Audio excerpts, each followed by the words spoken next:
Welcome to business smoker. मेरा नाम अभिषेक है और आज की बिजनेस न्यूज में हम बात करेंगे आखिर क्यों टीसीएस बहुत बड़ा लॉस करने वाला है, उसके कई सारे क्लाइंट्स उसको छोड़ के जा सकते हैं। उसके बाद हम बात करेंगे आरबीआई के डिविडेंड की, फिर हम बात करेंगे फोर्टिस के एक्सपेंशन प्लान की, महिंद्रा एंड महिंद्रा की, और उत्तर प्रदेश में सेमीकंडक्टर हब बनने की भी बात करेंगे। सबसे पहली न्यूज है बेलराइज इंडस्ट्रीज की। बेलराइज इंडस्ट्रीज का आईपीओ कल क्लोज हो गया, लेकिन सबसे ताजुब की बात यह है कि सब्सक्रिप्शंस बहुत ज्यादा है। और ये जो मैं सब्सक्रिप्शन पढ़ रहा हूँ ये 4 बजे के आसपास आया है, वो भी मैंने ग्रो पे देखा है। तो अगर आपको डेटा में वेरिएशन मिल रहा है, इसका मतलब शायद आपने वो डेटा किसी और टाइम या फिर किसी और प्लेटफॉर्म से देखा। जो टोटल सब्सक्रिप्शंस थे वो क्यूआईबी का देखे तो 102.47 टाइम्स का सब्सक्रिप्शन देखने को मिला। वहीं पे नॉन इंस्टीट्यूशनल इन्वेस्टर्स 38.12 टाइम्स और retail individual investors 3.99 times.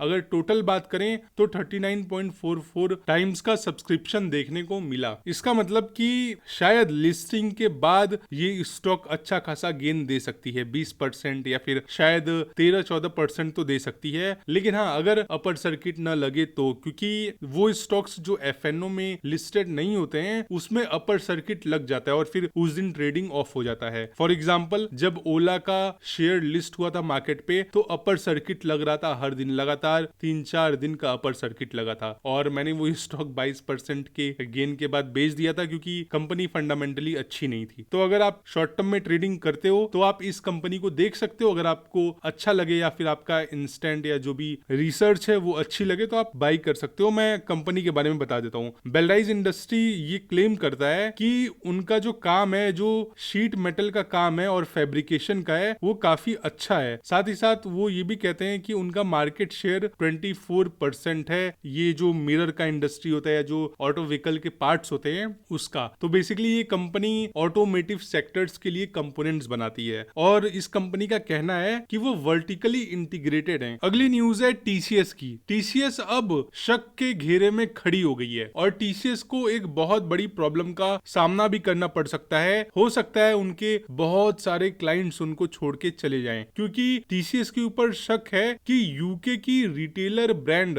MNS यानी कि मार्क्स एंड स्पेंसर के साइबर अटैक में एंट्री पॉइंट टीसीएस ही था। मार्क एंड स्पेंसर एक क्लोथिंग ब्रांड है जो यूके में भी ऑपरेट करता है और इंडिया में भी ऑपरेट करता है। अगर आप सर्च करोगे तो इंडियन वेबसाइट भी खुल जाएगी। और ये जो अटैक है वो वीकेंड पर हुआ और इस अटैक से कंपनी को बहुत नुकसान का सामना भी करना पड़ा। पहला नुकसान तो कस्टमर्स का था, कस्टमर का सारा डेटा चोरी हो गया। दूसरा, आपको पता है अगर ये ऑनलाइन क्लोथिंग ब्रांड है तो फिर इनको अपना बिजनेस यानी कि अपना वेबसाइट भी बंद करना पड़ गया और उन्होंने पूरे 3 हफ्ते के लिए अपना वेबसाइट बंद किया, मतलब 21 दिन। और इसके वजह से एमएनएस को यानी कि मार्क्स एंड स्पेंसर को 3,318 करोड़ रुपीस का प्रॉफिट का लॉस हुआ है, यानी कि जो उनको प्रॉफिट होने वाला था उसका बेसिकली लॉस हुआ। और इससे टीसीएस के क्लाइंट भी जा सकते हैं कई सारे। स्पेंसर का तो नहीं पता मुझे, क्योंकि ये जो एमएनएस और टीसीएस हैं ये दोनों 2010 से साथ में काम कर रहे हैं। इसका मतलब आप समझ रहे हो लगभग 15 साल हो गए हैं। यहाँ पे एक सबसे बड़ा सवाल ये भी उठ जाता है कि क्या थर्ड पार्टी आईटी सोर्सिंग करना सही है। अब लोगों के मन में डर भी बैठ गया है, क्योंकि यूके में ये कोई पहली बार नहीं हो रहा है साइबर अटैक। एक बार पहले भी दूसरी कंपनी के ऊपर भी साइबर अटैक हो चुका है और वो कंपनी का टाई अप भी टीसीएस के साथ था। हालांकि टीसीएस को दोषी नहीं पाया गया था, उस वक्त वहां पे टीसीएस की कोई गलती नहीं थी, वो साइबर अटैक किसी और रीजन से हुआ था। तो वहां पे तो टीसीएस को क्लीन चिट मिल गई, लेकिन यहाँ पे मिलना मुश्किल हो सकता है, क्योंकि डेटा ये निकल के आ रहा है कि टीसीएस का एक स्टाफ था, उसके पास एमएनएस के लॉगिन्स थे और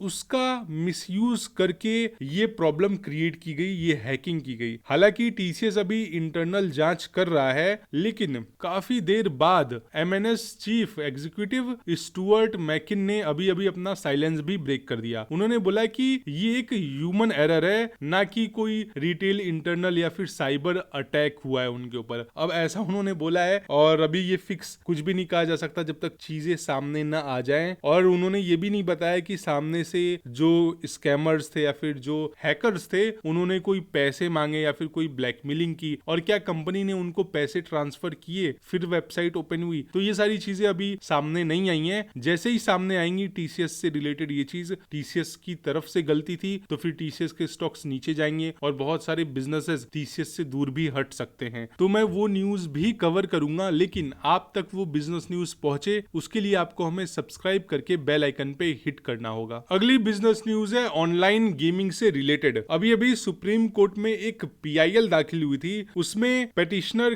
के ए पॉल ने ये बताया कि एप्स के चक्कर में बच्चे सुसाइड कर रहे हैं, यूथ बर्बाद हो रहा है और इन एप्स का जो प्रमोशन है वो एक्टर्स और क्रिकेटर्स कर रहे हैं। और उन्होंने कुछ डेटा भी शेयर किया। जो के ए पॉल हैं उनका कहना है कि तेलंगाना में ही सिर्फ 1023 लोगों ने सुसाइड कर लिया। तो ये एक प्रॉब्लम तो चल रही है और मुझे भी लगता है अगर ऑफलाइन में बैटिंग बैन है, जुआ बैन है, तो फिर आप इसको ऑनलाइन ला करके क्यों ऐसे डायरेक्ट आप इसको लीगलाइज कर रहे हो? क्योंकि गवर्नमेंट तो इस पे टैक्स कट करती है, मतलब बहुत हैवी टैक्स कट करती है गवर्नमेंट इन सब चीजों पे। तो फिलहाल कोर्ट ने जवाब मांगा है सेंटर से। बेसिकली इसको जवाब नहीं कह सकते, कोर्ट ने सेंटर से पूछा है कि क्या किया जाए। हालांकि कोर्ट का ऐसा कहना है कि लॉ हर चीज नहीं रोक सकता, लेकिन लॉ बनाना तो जरूरी है, फिर तो उस पे एडमिनिस्ट्रेशन अपना काम करेगा। अगर लॉ ही नहीं रहेगा तो फिर चीजें रुकेंगी ही नहीं। अगली बिजनेस न्यूज है फोर्टिस हेल्थ केयर की। फोर्टिस हेल्थ केयर ने 200 करोड़ रुपए में ब्रांड राइट्स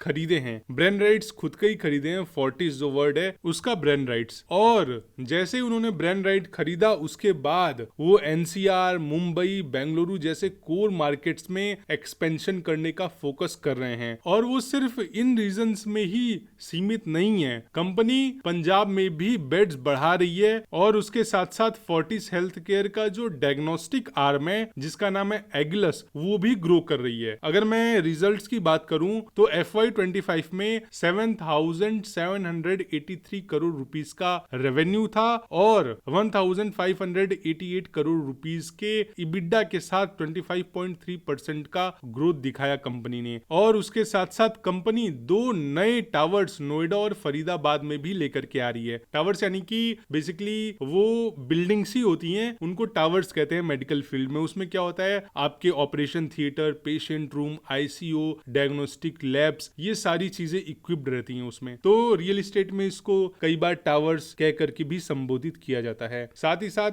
कंपनी का ये भी प्लान है कि डायग्नोस्टिक में डबल डिजिट का ग्रोथ वो ला सकते हैं, क्योंकि डिजिटल सिस्टम्स और EMR इंटीग्रेशन भी कंपनी कर रही है। तो देखते हैं चीजें कैसी जाती हैं। फिलहाल तो कंपनी इंटरनल फंड से एक्सपेंशन करेगी, लेकिन बड़ी एक्विजिशंस के लिए कैपिटल रेज करने का भी ऑप्शन खुला हुआ है। अगली बिजनेस न्यूज है महिंद्रा एंड महिंद्रा की। महिंद्रा एंड महिंद्रा के स्टॉक 3012 रुपीस पर क्लोज हुए कल, और कई ब्रोकरेजेस ने 23% तक का अपसाइड का एस्टिमेशन दिया है। अगर नुवामा की बात करें तो नुवामा ने Q4 के स्ट्रॉन्ग रिजल्ट्स के बाद बाई रेटिंग मेंटेन की है, जिसमें ऑटो और ट्रैक्टर सेगमेंट ने अच्छा मार्जिन दिया। आनंद राठी ने भी बाई रेटिंग दी है और 3600 रुपीस का टारगेट सेट किया है। वहीं पे FY26 में ईवी शेयर 8% और FY27 तक 12% होने का एस्टिमेट भी है। कंपनी की strong product line, market share gains और इफिशिएंट स्ट्रेटेजी से ग्रोथ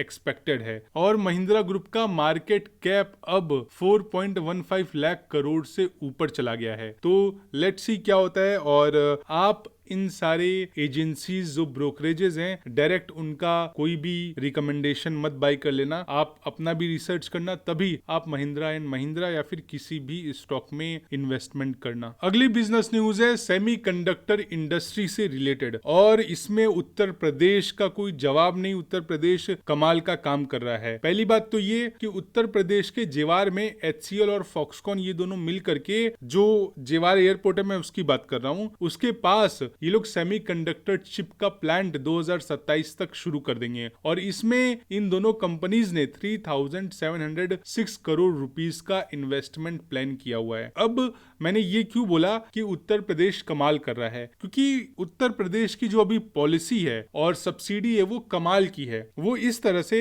कि अगर आपको उत्तर प्रदेश में सेमीकंडक्टर चिप या कुछ भी इस तरह का करना है, फैब्रिकेशन हो गया, चिप मैन्युफैक्चरिंग, चिप डिजाइनिंग, तो यूपी की पॉलिसी 50% आपको सब्सिडी देती है, 75% लैंड डिस्काउंट और सबसे इंपॉर्टेंट 100% स्टैंप ड्यूटी एग्जेम्पशन देती है। और यही एक रीजन है जिसके वजह से नोएडा, ग्रेटर नोएडा ये सब बहुत डेवलप कर रहे हैं तेजी से, क्योंकि आपको पता होगा ऑलरेडी 55% मोबाइल प्रोडक्शन नोएडा और ग्रेटर नोएडा करता है। और ये जो पूरा उत्तर प्रदेश का पॉलिसी है, सब्सिडी है और साथ ही साथ उत्तर प्रदेश 30,000 करोड़ के इन्वेस्टमेंट के साथ अब इंडिया के सेमीकंडक्टर मिशन का की प्लेयर बन गया है। अगली बिजनेस न्यूज है आरबीआई की। आरबीआई ने FY25 के लिए गवर्नमेंट को 2.70 लाख करोड़ रुपीस का रिकॉर्ड डिविडेंड देने का अनाउंसमेंट किया है, जो FY24 के 2.1 लाख करोड़ से